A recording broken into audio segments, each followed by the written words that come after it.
Hello दोस्तों, एक बार फिर से स्वागत है आपका मेरे YouTube channel tech with Ritu में। तो आ गया हूँ आपके लिए एक और इन्फॉर्मेटिव वीडियो लेकर।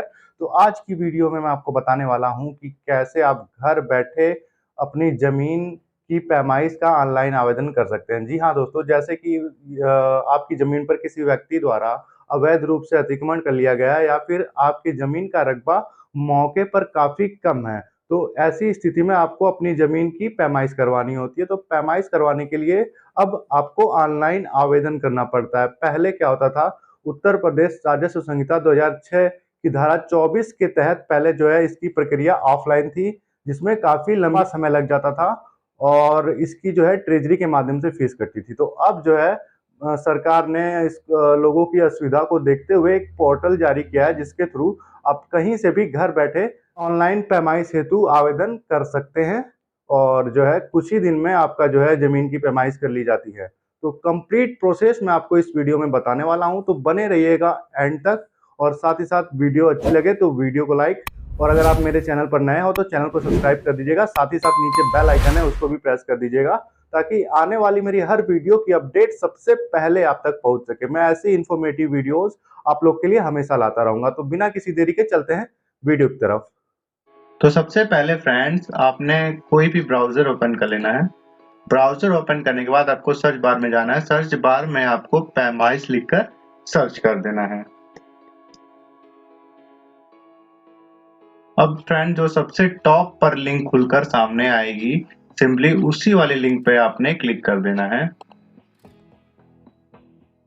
अब कुछ इस प्रकार का पेज खुलकर सामने आ जाएगा। मैं वेबसाइट की लिंक को अपने डिस्क्रिप्शन बॉक्स में मेंशन कर रहा हूँ, आप चाहें तो वहां से भी विजिट कर सकते हो।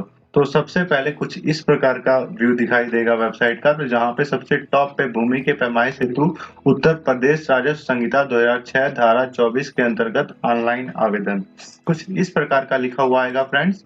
और यहाँ पे नीचे लिखा होगा OTP यानी कि वन टाइम पासवर्ड के माध्यम से पंजीकरण करें। तो एक व्हाइट बॉक्स होगा सामने, तो उसमें सिंपली आपको अपना मोबाइल नंबर फिल कर लेना है। मोबाइल नंबर फिल कर लेने के बाद फ्रेंड नीचे मोबाइल नंबर पर OTP भेजे लिखकर आ रहा होगा, तो सिंपली इसी वाले ऑप्शन पे आपने क्लिक कर देना है। जैसे ही आप इस पर क्लिक करोगे आपके मोबाइल नंबर पर OTP भेज दी जाएगी। तो आपको OTP जो है वो अपने मोबाइल फोन से देखकर नीचे इस वाले बॉक्स में एंटर कर लेना है। OTP एंटर कर लेने के बाद फ्रेंड्स नीचे कैप्चा शो होगा, तो आपको क्या करना है, आपको simply captcha as it is इस कैप्चा वाले बॉक्स में फिल कर देना है। उसके बाद फ्रेंड्स आपको सिंपली लॉगिन करे वाले ऑप्शन पे क्लिक करना है। अब दोस्तों कुछ इस प्रकार का इंटरफेस खुलकर सामने आ जाएगा, तो जहां पे लिखा होगा आवेदन दर्ज करें। तो अब जैसा कि सबसे पहले हमने न्यायालय विवरण भर लेना है, तो न्यायालय विवरण में सबसे पहले अधिनियम का ऑप्शन आएगा, तो ये ऑटो सिलेक्ट रहेगा, यहाँ आपने कुछ नहीं करना है। उसके बाद अगला ऑप्शन आ जाएगा धारा का, तो धारा वाले ऑप्शन में भी 24 लिखा होगा, यहाँ पे आपने कुछ नहीं करना है। उसके बाद अगला ऑप्शन आ जाएगा मंडल का, तो आपको अपना मंडल चुन लेना है। मंडल चुन लेने के बाद फ्रेंड्स अगला ऑप्शन आता है जनपद का, तो आपका जो भी जनपद लगता होगा सिंपली आप यहाँ से चयन कर लेंगे उसका। उसके बाद अगला ऑप्शन आ जाता है आपके तहसील का, तो आप जिस भी तहसील से बिलोंग करते हैं आप अपनी तहसील यहाँ से सिलेक्ट कर लेंगे। उसके बाद फ्रेंड्स अगला ऑप्शन आता है न्यायालय का, तो न्यायालय वाले ऑप्शन में उप जिलाधिकारी लिखा हुआ आ रहा होगा, तो यहाँ भी आपने कुछ नहीं करना है। उसके बाद हम आ जाते हैं आवेदक भूमिधर का विवरण, तो यहाँ पे हमें क्या करना है, आवेदक का विवरण फिल करना है। तो सबसे पहले पूछेगा आवेदक का प्रकार, तो यहाँ पे जैसे ही आप क्लिक करेंगे कई सारे ऑप्शंस खुलकर सामने आ जाएंगे। आप जिस भी ऑप्शन से रिलेट करेंगे आप ऑप्शन चुन लेंगे। अधिकतर लोग इंडिविजुअल ही करवाते हैं, यानी कि व्यक्तिगत ही करवाते हैं, तो सिंपली इस वाले ऑप्शन पे ही रहने देना है। उसके बाद आवेदक के निवास क्षेत्र का स्थान, तो आवेदक ग्रामीण क्षेत्र का है या फिर शहरी क्षेत्र का है, तो सिंपली आपको यहाँ से सिलेक्ट कर लेना है। उसके बाद आवेदक का नाम, तो नाम आवेदक का यहाँ पे इस बॉक्स में आवेदक का सिंपली आपने नाम फिल कर लेना है। उसके बाद पिता पति संरक्षक का नाम, तो आवेदक के पिता या पति या संरक्षक का नाम आपको इस बॉक्स में फिल कर लेना है। उसके बाद अगला ऑप्शन आ जाता है मोबाइल नंबर का, तो आपको इस बॉक्स में सिंपली अपना मोबाइल नंबर फिल कर लेना है। उसके बाद अगला ऑप्शन आ जाता है ईमेल का। तो आप अपना मेल यहाँ इस बॉक्स में डाल सकते हैं, मैंडेटरी नहीं है, ऑप्शनल है। अगर है आपके पास तो तब डाल सकते हैं, नहीं है तो कोई बात नहीं। उसके बाद अगला ऑप्शन आता है राज्य का। तो राज्य में जो है उत्तर प्रदेश लिखा हुआ आएगा। आपने यहाँ पे कुछ करने की जरूरत नहीं है, आपको आगे बढ़ जाना है। आगे जनपद का ऑप्शन आता है, तो जनपद वाले ऑप्शन में अपने जनपद का चुनाव आपने कर लेना है। फिर उसके बाद अगला ऑप्शन आ जाता है थाना का। तो जो भी आपका थाना होगा सिंपली आप यहाँ पे फिल कर लोगे। उसके बाद पिन कोड, आपको अपना पिन कोड फिल कर लेना है। उसके बाद यहाँ पे संपूर्ण पता, यानी कि आवेदक का संपूर्ण पता आपको इस बॉक्स में फिल कर लेना है। उसके बाद हम आ जाते हैं अगले भाग में, जहाँ पे पैमाइश हेतु प्रस्तावित गाटे घाटों का विवरण। तो हमें जिस भी घाटे का सीमांकन करवाना है उस घाटे का विवरण हमें यहाँ पे देनी है। जैसे कि यहाँ पे आप देख पा रहे हैं लिखा हुआ भी आ रहा है घाटे का विवरण जिसकी पैमाइश की जानी है। तो सिंपली यहाँ पे सबसे पहला ऑप्शन आएगा जनपद का, तो ये ऑटो सिलेक्ट रहेगा, आपने कुछ नहीं करना। तहसील भी यहाँ पे आपका ऑटो सिलेक्ट रहेगा जो आपने ऊपर चुना होगा।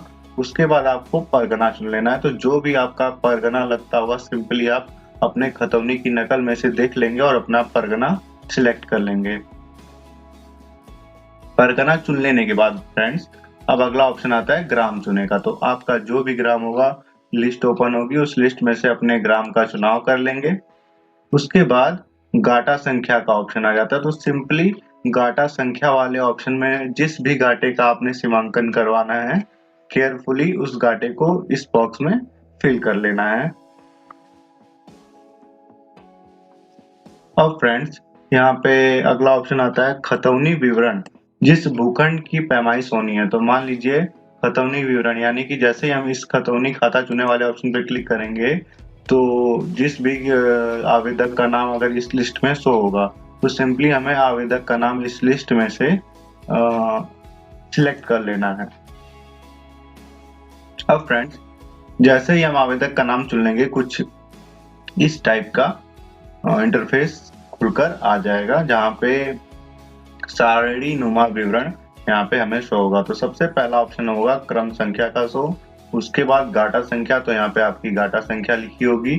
उसके बाद राजस्व ग्राम, तो जो भी आपका ग्राम होगा यहाँ पे लिखा होगा। उसके बाद आपके गाटे का यूनिक कोड यहाँ पे नीचे लिखा होगा और ठीक उसके बगल में खातेदार का नाम। तो जो भी खातेदार का नाम होगा यानी कि आवेदक का जो भी नाम होगा यहाँ पे लिखा हुआ होगा। उसके बाद गाटे का क्षेत्रफल जिसकी पैमाइश किया जाना है, तो जिस आपके गाटे का यहाँ पे सिंपली क्षेत्रफल लिखा होगा। उसके बाद पैमाइश हेतु शुल्क 1000 रुपए जो जमा किया जाना अपेक्षित है। तो नीचे आपका जो है शुल्क का विवरण होगा जो कि 1000 रुपए है, जिस जो ऑनलाइन पेमेंट 1000 के रूप में कटेगा। उसके बाद फ्रेंड्स यहाँ पे हटाएं, अगर मान लीजिए आपने गलती से गलत गाटा डाल दिया है तो सिंपली आप इस वाले ऑप्शन पे हटाए वाले ऑप्शन पे क्लिक करेंगे तो यहाँ से गाटा हट जाएगा। फिर वापस से आपको अपना सही गाटा यहीं से एंटर कर लेना है और एक बार में एक ही गाटे का आवेदन हो सकता है। अन्य गाटे का यानी कि दूसरे गाटे का आवेदन कराने के लिए आपको दूसरा आवेदन करना पड़ेगा। उसके बाद हम आ जाते हैं सीमावर्ती गाटे की पूरब की चौहद्दी। तो अब हमें क्या करना है, अब हमें जो है जो भी हमारा गाटा है उसके पूरब पश्चिम उत्तर दक्षिण कौन कौन से गाटे हैं उन सभी गाटों का विवरण डालना है। तो सबसे पहले ऑप्शन आता है पूरब गाटा संख्या का। तो मैं एग्जांपल के तौर पे आपको बता देता हूँ आपको चौहद्दी कैसे निकालनी है। तो एग्जांपल के तौर पे मैं कुछ इस प्रकार से आपको समझाने की कोशिश करता हूँ। आई होप इससे आपकी काफी हेल्प हो पाएगी। तो आपको एक चीज की ध्यान देना है, तो हमेशा आपके जैसे मान सपोज आपका गाटा ये है 187 यानी कि 187 आपका गाटा संख्या है जिसका सीमांकन आपको करवाना है। तो हमेशा on paper right hand side जो है पूरब दिशा माना जाता है, यानी कि हमेशा दाएं हाथ की तरफ पूरब दिशा माना जाता है। यानी कि हमें 187 का जो है सीमांकन कराना है तो इसके जो है पूरब की चौहद्दी 189 और 188 इसके पूरब में जो है दो गाटे आते हैं। ठीक उसी प्रकार से बाएं हाथ यानी कि लेफ्ट हैंड साइड को हमेशा ऑन पेपर पश्चिम दिशा माना जाता है। तो पश्चिम दिशा में इसके 184 वाला गाटा आ रहा है और 185 गाटा आ रहा है, यानी कि हमारे 187 गाटा के पश्चिम की चौहद्दी 185 और 184 होगी। ठीक उसी प्रकार सबसे ऊपर मतलब कि ऊपर वाले भाग को हमेशा उत्तर दिशा माना जाता है। यानी कि हमारे जो गाटा है ये 187 जिसका हमें सीमांकन करवाना है, उसके ऊपर वाला जो भी गाटा होगा वो हमेशा उत्तर की तरफ माना जाएगा। तो इसके जो है उत्तर 186 आ जाता है। ठीक उसी प्रकार से हमारे गाटे के निचला वाला जो गाटा रहेगा, जैसा कि आप देख पा रहे हैं, वो दक्षिण दिशा माना जाएगा। तो दक्षिण दिशा में जैसे कि आप देख पा रहे हैं, ये वाला नंबर शो हो रहा है, तो ये जो है 183 हमारा जो है दक्षिण का चौहद्दी माना जाएगा। तो इसी प्रकार से आपको अपने गाटे संख्या का चौहद्दी निकालना है और केयरफुली जो है आपको चौहद्दी वाले सेक्शन में फिल कर लेना है। तो फ्रेंड्स, मैं सीमावर्ती गाटे की पूरब की चौहद्दी जो है एंटर कर लेता हूँ। जैसे ही मैंने चौहद्दी एंटर की, यहाँ पे जो है सिंपली अब जो है खतौनी खाता चुने। तो हमें अब जो है जो भी हमारा आवेदक मतलब कि हमारा पड़ोसी काश्तकार होगा, उसका उन सभी काश्तकारों का विवरण खुल जाएगा। तो जो भी होंगे सिंपली हमें यहाँ से सिलेक्ट करना है। उसके बाद यहाँ पे ऑप्शन आप देख पा रहे हैं, पूरब चौहद्दी जोड़े। तो अब आपको क्या करना है, आपको सिंपली इसी वाले ऑप्शन पे क्लिक कर देना है। इस पे क्लिक करते ही फ्रेंड, जैसे कि आप देख पा रहे हैं, आपकी पूरब की चौहद्दी जुड़ चुकी है। अगर सपोज आपके गाटे के पूरब दिशा में और भी गाटे लग रहे हैं, तो सिंपली आपको यहाँ से फिल कर लेना है। अगर नहीं लग रहे हैं तो आपको आगे बढ़ जाना है। यहाँ पे अगला ऑप्शन आता है सीमावर्ती गाटे की पश्चिम की चौहद्दी। तो आप जो है आपको क्या करना है, सिंपली जो है अपने गाटे के पश्चिम दिशा वाले गाटों को एंटर कर लेना है। अब फ्रेंड्स वापस खतौनी खाता चुने वाले ऑप्शन पे क्लिक करेंगे, लिस्ट ओपन हो जाएगी। सिंपली उस लिस्ट में जिसका भी नाम आएगा आपने सिलेक्ट कर लेना है। ठीक उसी प्रकार से आपको सीमावर्ती घाटे की उत्तर की चौहद्दी भी जोड़नी है। अब फ्रेंड आखिरी ऑप्शन सीमावर्ती घाटे की दक्षिण की चौहद्दी। तो अब हमें जो है अपने दक्षिण जो भी हमारे घाटा संख्या जिसका हमें सीमांकन करना है, उसके दक्षिण में जो भी घाटा संख्या पड़ता है, सिंपली उस घाटा को एंटर करना है। एंटर करने के बाद वापस से खतौनी खाता चुने वाले ऑप्शन पे क्लिक करना है। एक लिस्ट ओपन होगी, लिस्ट में से जो है जो भी पड़ोसी काश्तकार होंगे उनका नाम सिलेक्ट कर लेना है। उसके बाद दक्षिण चौहद्दी जोड़े वाले ऑप्शन पे क्लिक कर देना है। अब फ्रेंड्स हम देख पा रहे हैं यहाँ पे हमारी जो है घाटों की चौहद्दी जुड़ चुकी है। अब उसके बाद फ्रेंड्स हमें नीचे की तरफ आना है, जहाँ पे सीमावर्ती घाटों के खातेदारों का नाम ऐसा लिखकर आएगा। तो यहाँ पे अब आपने कुछ नहीं करना है। कुछ क्यों नहीं करना है? क्योंकि आपने जो पूरब पश्चिम उत्तर दक्षिण यानी कि जो अपनी चौहद्दी सिलेक्ट करी थी, तो उसमें जो है आपके जो पड़ोसी काश्तकार थे, पूरब में कौन पड़ोसी काश्तकार था, पश्चिम में कौन पड़ोसी काश्तकार था, ठीक उसी प्रकार से दक्षिण में कौन था और उत्तर में कौन था, सबका विवरण आ गया। तो आपने कुछ नहीं करना है। अब आपको क्या करना है, आपको आवेदन पत्र के संलग्नक इस वाले भाग में आपको नक्शा अपलोड करना है। आपको ये चीज ध्यान रखनी है कि आपका जो नक्शा है वो जेपीजी या फिर जेपीईजी फाइल में होगी और 50 केबी से कम की होगी। उसके बाद आपको जो है अपना फाइल अपलोड कर लेना है। फाइल अपलोड करने के बाद यहाँ पे अन्य विवरण का ऑप्शन लिखा हुआ आ रहा है। तो अन्य विवरण वाले ऑप्शन में आपको कोई भी विवरण दे देना है।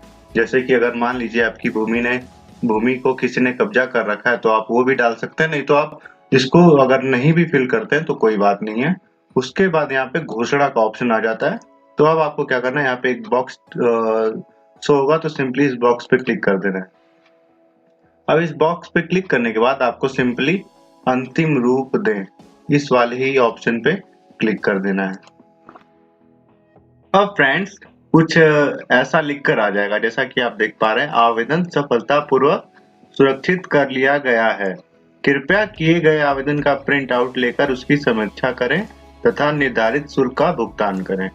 तो अब आपको क्या करना है, आपको सिंपली जो है सबसे टॉप पे स्क्रॉल करके चले जाना है और यहाँ पे सबसे टॉप पे आप देख पा रहे होंगे, आवेदन की समीक्षा करें तथा पैमाइश हेतु आवेदित भूखंड या घाटे का निर्धारित शुल्क जमा करें। तो आपको इस वाले ऑप्शन पे क्लिक करना है। तो जैसे ही आप इस पे क्लिक करेंगे, आपका जो है विवरण खुलकर सामने आ जाएगा। जैसे आपका आवेदक का नाम, मोबाइल नंबर, खाता संख्या, घाटा संख्या, क्षेत्रफल फसली वर्ष, नाम, आवेदन तिथि और यहाँ से आप आवेदन भी प्रिंट कर सकते हैं। उसके बाद आपको शुल्क जमा करे वाले ऑप्शन पे सिंपली क्लिक कर देना है। जैसे ही आप उस पे क्लिक करेंगे फ्रेंड्स, आपको स्क्रॉल करके नीचे की तरफ जाना है। उसके बाद नीचे आप देख पाएंगे यहाँ पे शुल्क जमा करे का ऑप्शन आएगा, तो सिंपली इस वाले ऑप्शन पे एक बार और क्लिक कर देना है। जैसे ही आप इस पे क्लिक करेंगे, यहाँ पे आवेदक का नाम भरना होगा।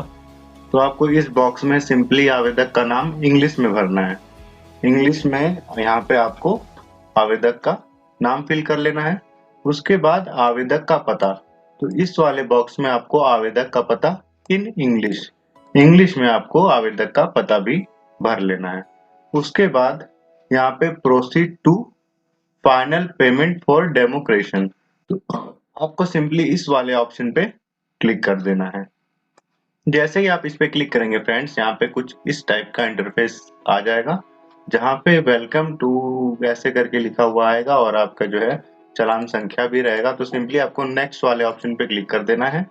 नेक्स्ट वाले ऑप्शन पे क्लिक करने के बाद एक पॉपअप शो होगा, तो पॉपअप को यहाँ से क्लोज कर लेना है। उसके बाद यहाँ पे कुछ इस प्रकार का इंटरफेस दिखाई देगा। तो अब आपको क्या करना है, स्क्रॉल करके नीचे की तरफ आना है और प्रोसीड विद नेट पेमेंट वाले ऑप्शन पे क्लिक करना है। जैसे ही आप इस पे क्लिक करते हो फ्रेंड्स, कुछ इस टाइप का इंटरफेस खुलकर सामने आ जाएगा, जहां पे SBI का पेमेंट पोर्टल खुलकर सामने आ जाएगा। तो यहाँ से आप सिंपली जो है कई मेथड से पेमेंट कर सकते हो, जैसे कि नेट बैंकिंग है आपके पास तो नेट बैंकिंग से कर सकते हो। कार्ड पेमेंट यानी कि state bank debit cards, other bank debit cards और क्रेडिट कार्ड, आप कार्ड के थ्रू भी पेमेंट कर सकते हो। उसके बाद अदर पेमेंट मोड्स में आपको UPI देखने के लिए मिल जाएगा, NEFT देखने के लिए मिल जाएगा और SBI ब्रांच भी देखने के लिए मिल जाएगा। तो सिंपली मैं UPI वाले ऑप्शन पे क्लिक कर लेता हूँ। ये बहुत ही इजी प्रोसेस होता है। अब जैसे ही आप इस पे क्लिक करोगे फ्रेंड्स, कुछ पेमेंट डिटेल्स नीचे लिख कर आ जाएंगी और जहाँ पे आपका जो है चालान नंबर, अमाउंट और डिपोजिटर नेम सब लिखकर और डिपोजिटर एड्रेस सब कुछ पूरी डिटेल लिखकर आ जाएगी। तो सिंपली आपको क्या करना है, आपको स्क्रॉल करके नीचे की तरफ आना है। तो यहाँ पे प्लीज सिलेक्ट लिखा हुआ आएगा, तो यहाँ पे दो ऑप्शन होंगे, VPA/UPI ID और अगला ऑप्शन होगा QR कोड। तो सिंपली आपने क्या करना है, आपने QR कोड वाले ऑप्शन पे ही क्लिक करना है। ये सबसे इजी मेथड है, इसलिए मैं आपको बता रहा हूँ। अब जो है आप कुछ इस टाइप का इंटरफेस देख पाओगे। तो अब यहाँ पे आपको एक QR शो होगा, तो QR कोड के थ्रू आपको जो है 1000 रुपए का पेमेंट कराना होगा। 1000 का जैसे ही आप पेमेंट कराओगे, आपका जो है आवेदन सफलतापूर्वक दर्ज हो जाएगा।